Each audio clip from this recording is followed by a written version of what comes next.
আসসালামু আলাইকুম everyone, welcome to my video. কেমন আছেন সবাই? আশা রাখছি সবাই ভালো আছেন। আমার শরীর মন আসলে কোনোটাই ভালো নেই। বিকেলবেলা বসে বসে খুবই বিরক্ত বোধ করছিলাম, তাই ভাবলাম একটু মেহেন্দি পড়ি। এখানে আমি কাবেরি মেহেন্দিটা নিয়েছি পড়ার জন্য। কিছুদিন আগে একটা মেহেন্দির ডিজাইন দেখেছি, ওই ডিজাইনটাতে অনেকগুলো ফুলের মাঝখানে একটা ফুল হাইলাইট করা ছিল। তো আমি ভাবলাম আজকে আমি একটু ট্রাই করি, দেখি আসলে কেমন হয়। তো আজকের মেহেন্দিটা হবে লেপটানো মেহেন্দি। এতদিন পর্যন্ত মেহেন্দি দিয়ে আসলে কেউ যদি সেই মেহেন্দি লেপটে দিত তাহলে খুবই কষ্ট লাগতো, আসলে ডিজাইনটা নষ্ট হয়ে যেত, দেখতে খুব বাজে লাগতো, মনে হতো পরিশ্রমটাই বৃথা। তো আজকেও সেই লেপটানো মেহেন্দি দিব, তবে আশা রাখছি যে আজকের আউটলুকটা ভালোই আসবে। দেখা যাক কেমন হয়। তো এখানে আমি একটা ডিজাইন করে নিচ্ছি, একটা ফুল এঁকে নিয়েছি। আমার ইচ্ছা আছে যে আমি 3টা ফুল হাইলাইট করব। তো এখানে প্রথম ফুলটা আমি প্রথমে একটু ডিজাইন করে তারপর লেপটে দিয়েছি। লেপটে দিয়ে 2 থেকে 3 মিনিট রাখবো যাতে হালকা একটু কালার ধরে। তো লেপটানোর মেহেন্দির কালার আসতে আসতে ততক্ষণে আমি বাকি ডিজাইনগুলো করে নিচ্ছি।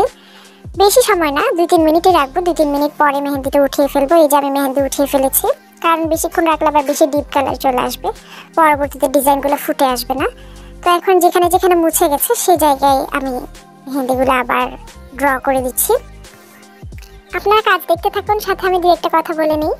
আমার আশেপাশে এমন অনেক মানুষই আছেন যারা আমার সামনে তো আমার সাথে খুবই ভালো ব্যবহার করেন, তবে আমার পেছনে আমাকে নিয়ে অনেক অনেক অনেক রকমের সমালোচনা করেন, আমার কাজ নিয়ে হাসাহাসি করেন।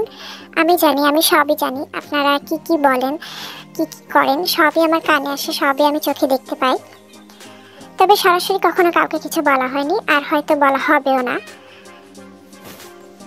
তবে 2-একটা কথা আসলে একেবারে না বললেই নয়। এই যে আপনারা যারা সমালোচনা করেন তাদের উদ্দেশ্যে বলছি, আপনারা সমালোচনাই করতে থাকবেন, সারা জীবন আপনারা এই সমালোচনাই করতে থাকবেন। বিশ্বাস করেন ভাই, বিশ্বাস করেন, আপনাদের এই সমালোচনায় আমার কিচ্ছু যায় আসে না, আমার একটা চুলও বাঁকা হয় না। আমি একসময় খুবই বোকা ছিলাম যে এই সমালোচনার কারণে নিজেকে অনেক কষ্ট দিয়েছি, নিজের কাজ বন্ধ করে দিয়েছি, হতাশায় ভুগেছি।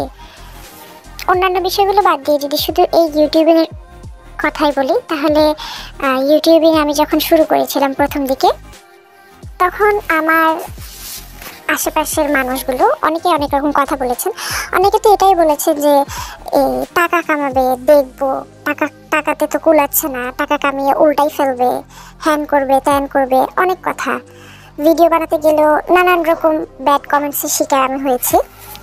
অ্যান্ড একটা সময় গিয়ে এই সমালোচনাগুলোর সইতে না পেরে আমি আমার সবগুলো ভিডিও প্রাইভেট করে দিই, আবার কিছু কিছু ভিডিও ডিলিটও করে দিই, ভিডিও বানানো বন্ধই করে দিই। শুধু ভিডিও বানানো না, আমি আমার শখের কাজগুলো বন্ধ করে দিই। তো সেটা ছিল আমার জীবনের সবচাইতে বড় বোকামি।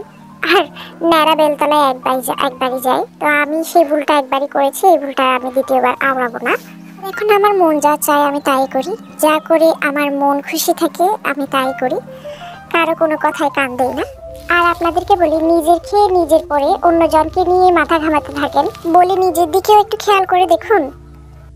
অন্যকে ছোট করার আগে, অন্যের সমালোচনা করার আগে ভেবে দেখুন যে আপনি নিজে কি করতে পেরেছেন। অন্যের দোষ খোঁজা খুবই সহজ, অন্যের দোষ খোঁজার আগে ভেবে দেখুন যে আপনি নিজে কি দোষ করেছেন। অন্যের গন্ধ ছড়ানোর আগে একবার নিজের বগলটা শুকে দেখুন তো আপনার বগল থেকে কোনো দুর্গন্ধ বেরোচ্ছে কিনা। তারপর না হয় অন্যের গু নিয়ে ঘাটাঘাটি করবেন।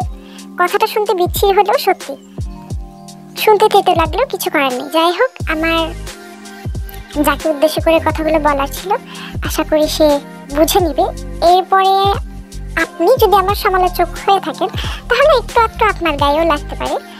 তো নিজের জ্বালা নিজে সামলান, এখানে আমার কিছু করার নেই। যাই হোক, বকবক করতে করতে আমার মেহেন্দির ডিজাইন শেষের দিকে। এই তো এবার আমি অফ ক্যামেরায় আঙুলের ডিজাইনগুলো করে নিচ্ছি, ফাইনাল লুক দেখাচ্ছি আপনাদেরকে।